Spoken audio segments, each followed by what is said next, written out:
आज अनेक हिंदू संत जेल में बंद है।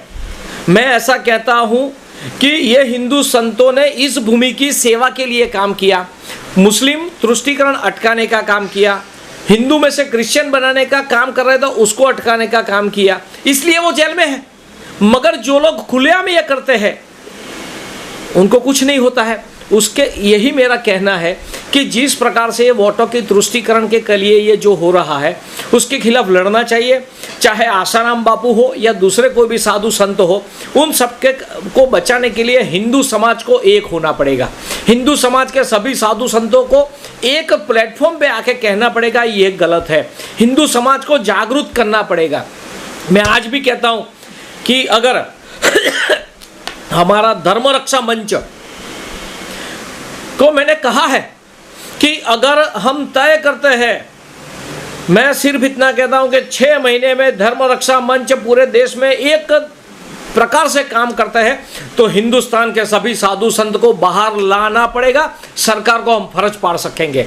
मगर मेरा ऐसा कहना है, आज ऐसी कोई, पहले विश्व हिंदू परिषद काम करता था, अभी धर्म रक्षा मंच भी काम करता है, हिंदू जागरण मंच भी काम करता है, हिंदू मुनानी काम करता है, हिंदू वाहिनी काम करता है, आरएसएस काम करता है, सब काम करते हैं। मगर आज हिंदू समाज अलग अलग संस्था में बटा हुआ है। संघ सबको एक करने का प्रयत्न करता है, मगर हर एक को ऐसा लगता है कि मेरी संस्था बड़ी है। संघ सबको साथ में लेके चलने की बात करता है, मगर किसी को ऐसा लगेगा नहीं मेरी संस्था बड़ी है, किसी को ऐसा लगेगा मेरा नेता बड़ा है, किसी को ऐसा लगेगा नहीं मेरी संस्था तो मेरे हिसाब से चलेगी।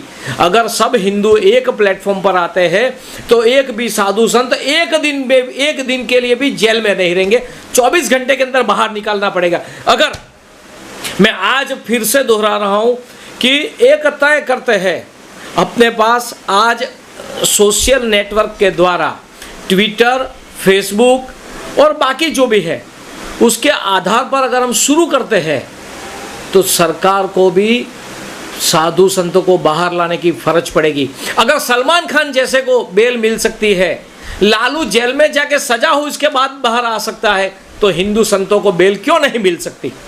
मिलनी ही चाहिए। मैं वकील हूं, मैंने ये केस पढ़ा हुआ है।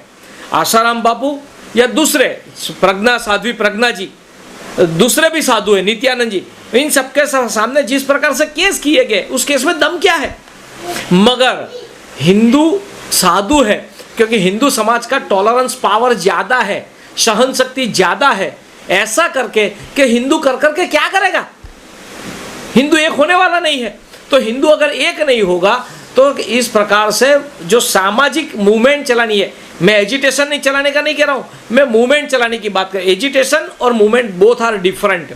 अगर हम हिंदू होकर मूवमेंट चलाएंगे, मैं ऐसा भूल जाऊं मैं एडवोकेट हूं, मैं ऐसा भूल जाऊं कि मैं नेता हूं, मैं ऐसा भूल जाऊं कि मैं व्यापारी हूं, मैं ऐसा भूल जाऊं कि मैं सरकारी कर्मचारी हूं, ये सब भूल के अगर हिंदू समाज को जोड़ने का काम करेंगे तो भारत जुड़ेगा। भारत जुड़ेगा तो विश्व जुड़ेगा, क्योंकि वसुधैव कुटुंबकम की भावना सिर्फ भारत में है, दुनिया के कोई राष्ट्र में, कोई संस्कृति में नहीं है। आप लॉयर हैं, सीनियर लॉयर हैं गुजरात के, मैं आपकी लैंग्वेज में बात करूंगा। आखिर कानून तो तब भी था जब भगत सिंह थे, फांसी जब हो रही थी तो भी कानून के तहत ही डाली गई। लेकिन आपको क्या ऐसा नहीं लगता है कि ये भारतीय नीति को अपना कर ये लोग भारत में ही षड्यंत्र करके कैसे खोखला करते हैं? ये जो षड्यंत्र रचा गया वो लॉर्ड मैकॉले ने रचा है शुरुआत से। लॉर्ड मैकॉले ने जब वाइसरॉय था उस वक्त उसने तय किया था कि आने वाले 50 साल के बाद हिंदुस्तान में काले रंग के हिंदू लोग होंगे, मगर उसकी वैचारिकता फॉरेन की यानी फिरंगियों की रहेगी। तो उसके कारण जिस प्रकार की शिक्षा नीति एडॉप्ट की गई उस वक्त, और उसी शिक्षा नीति को जवाहरलाल नेहरू और जो पहले के जो लोग थे उन्होंने ध्यान न देते हुए सरदार पटेल की बात को अनदेखी करके कि सो कॉल्ड ग्लोबलाइजेशन, मॉडर्नाइजेशन करने की जो बात की, उसके कारण ये स्थिति ये पैदा हुई है। उसके कारण आज के यूथ में भी एक भ्रम पैदा हुआ है। जिस प्रकार से इसके सामने कोई आवाज़ उठाता है, जैसे कि हिंदू साधु संतों ने उसके खिलाफ आवाज़ उठाई, चाहे मुस्लिम वोटों की तुष्टीकरण के लिए, मेरा सर यहाँ पर हिंदू में एक- से क्रिश्चियन बनाने के मेरा लिए। सर यहाँ पर कॉन्सेप्ट क्लियर नहीं हो पा रहा है। मैं ये चाहता हूँ कि भारत की नीतियों का ही यूज करके भारत के ऊपर कुठाराघात होता है। तो हमारे ही सिस्टम के अंदर घुस के उन्होंने ऐसे रूल्स निकाले। आज आप संतों की बात कर रहे हैं तो संत लोग जो आवाज़ उठाते हैं उनको भी कानून की ही नीति से धराशायी करने का प्रयास किया जाता है। तो आपको ऐसा नहीं लगता है कि हमारे सिस्टम को ही चेंज करके नीतियों को चेंज कर दिया गया है?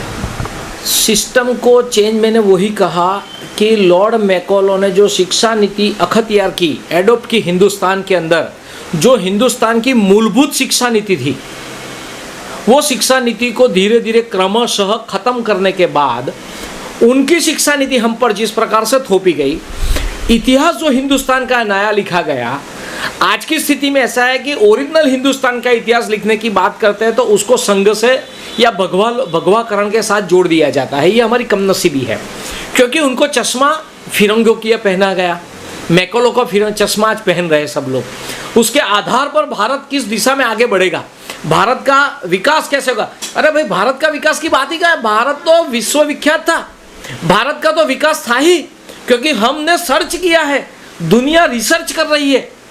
पहला पुष्पक विमान हमने दिया, बाकी उसके बाद में एरोप्लेन और बाकी विमान आया, अणु बॉम्ब हमने बनाया, ये सब हमने किया, ब्रह्मास्त्र क्या था, ये हमारी नीति थी। मगर आज जो भी है, अगर मैं भारत में अच्छा करता हूँ, मैं भारत में सोलर की बात करता हूँ, मगर अगर अमेरिका से सोलर की बात, अगर सोलर की बात अमेरिका ने की तो अच्छी है। मैं ऐसा कहूँगा कि भारत के पास इतनी ताकत है, मगर फॉरेन का कोई है ना, अमेरिका का कोई कहेगा नहीं भारत के पास ये ताकत है, तो उसको मानेंगे।